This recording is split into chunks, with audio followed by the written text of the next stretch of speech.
my camera's on, obviously your camera's on, that's fine. You're arrested on suspicion of content of court on the 8th of the 5th, 2017 at Canterbury Court.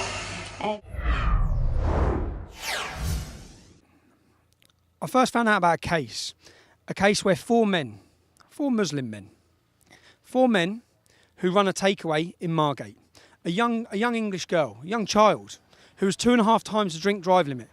Very drunk, she went into their shop and their business and asked for directions. They took her to a flat upstairs and all of them gang raped her. And I can say that now openly because they've just all been convicted of all charges of rape. One of the men who has not been allowed to be named for legal reasons, that was because he said he was 15, from Afghanistan. You know, one of these child refugees. It's been proven now that he's an adult. He hasn't grown since he come here 2 years ago. So he wasn't 15. He's probably 18, 19, 20. He's now been convicted of raping a 16-year-old child. A 16-year-old young English girl.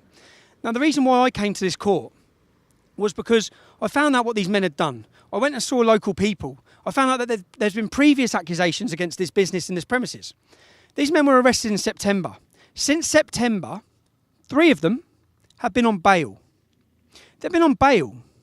The judge gave them bail. These are facts. I'm not going to even give you my opinion because I'm afraid and worried that if I give you my opinion, I'll be raided again and I'll be put in prison. So I'll explain to you what happened. The judge gave them bail. These men have been on bail. They've been running the same takeaway. They've been running the same business. The first day I found out, I went down to the business. I spoke to neighbours, I spoke to other premises near there and asked if any young English girls had been in that shop. One of them said yes, a group of young English girls were in there the day before. Now, that's a failure to me. That's a failure to protect. Now we know they were gang rapists. That's a failure to protect British women. British girls, your daughters, our sisters, are not being protected. How are these men walking the streets for 9 months nearly? How are they walking the streets? So my idea was to come here to this court, was to get video footage of who these men were and to make a video for you, the people at home, to know who they are, to know what their business is and to know that they're a danger to us. I came here to get a photo. When I came here, the police said, the judge said, for their own safety, for the defendant's own safety, you know, the rapists, the Muslim rapists, for their safety, they were taken out of a fire exit. I was not allowed to get any photograph of them, for their safety. Shouldn't we be worrying about the safety of English girls while these men are walking around our streets? Oblivious. Families are oblivious to what they've done. So then, the next step, which you'll see the video of, 4 o'clock in the morning, my house was dawn raided. I was dragged out of my house in front of my wife and children. I was taken automatically to this court on a charge of contempt of court because I tried to photograph and get video footage of the rapists. These charges, thanks to everyone back home again, thank you, because you raised, my court costs were £20,000 to get a top QC. I was then given in court by the judge a 3-month suspended prison sentence for 18 months. That means if I have any cross with the law over the next 18 months, which is quite likely when you read my history of what they've done to me, then I'm automatically spending 3 months in prison. So if I end up spending 3 months in prison, at least you know the backstory of what I'm in there for. I'm in there for trying to get footage, trying to warn the public, trying to warn the girls and people's daughters in Margate of what these men had done, what their alleged crime was, and the fact that they were walking the streets with you. And that's the crime.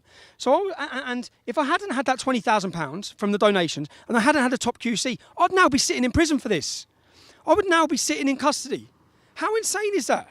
How insane is that for a charge of contempt of court? So when we look at what's happening, especially in this recent week of Manchester, our security services or our government are failing us. They're failing to protect us. Our daughters are being killed in the streets now, killed with bombs. And incidences like this, when you look at people who are remanded, I'll give you another quick case. There was a case of a Polish gentleman who was drunk on the way home and he threw bacon near a mosque. He was remanded automatically, the judge said, for his own safety. She remanded him straight to prison. No bail like these rapists. No running a chicken shop like these rapists. Put straight in prison for their own safety. Guess what happened to him in prison? You know, the Muslim-dominated prisons we have. They were violently beaten and battered. So they're remanded for their own safety, violently beaten up for putting bacon near a mosque. When they get before the judge 6 weeks later, he gives them an extra sentence. They were sentenced to more prison time. I'm just all this is about, for me, is pointing out the failures. The failures that if men are accused and there's DNA evidence, which there was, yeah, one of these men went on the run straight away, the Afghan asylum seeker, went straight over to Italy. If there's DNA evidence, which there was, why are they walking the streets? That was my problem. Why are they walking the streets, a threat and a risk to our daughters and our wives? Why is that happening?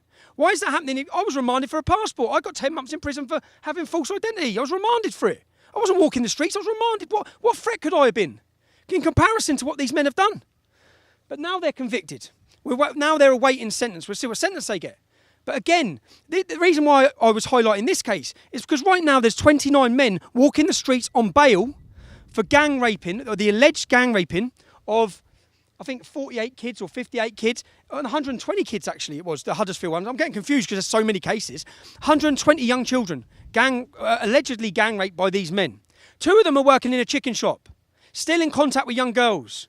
That's why I done this. That's why I come down here to highlight it. My crime was to come down here and try and warn people, and I nearly got custody and in prison. I'm now walking a tightrope. I'm walking a tightrope for any brush I have with the law. I'll end up serving 3 months, but I just want to get this off my chest. So if you hear I'm in prison at some point, you know why it was. You know what I was attempting to do, and you know what the law done for me for doing that. So now you know why I was dragged from my bed at 4 o'clock in the morning.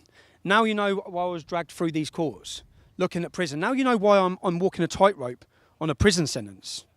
I don't care what these people behind me, I don't care what they think. You're the people that matter. The general public are the people that matter. You're the people that need to be warned of these offences and the people that are walking around our streets. Make your own mind up. If you want to see all the details of what happened in my court case, Caelan Robertson's going to make a video now detailing everything. You'll be shocked by some of the comments the judge made. If you want to see that video, keep following Rebel Media, and that'll be uploaded soon. Thank you.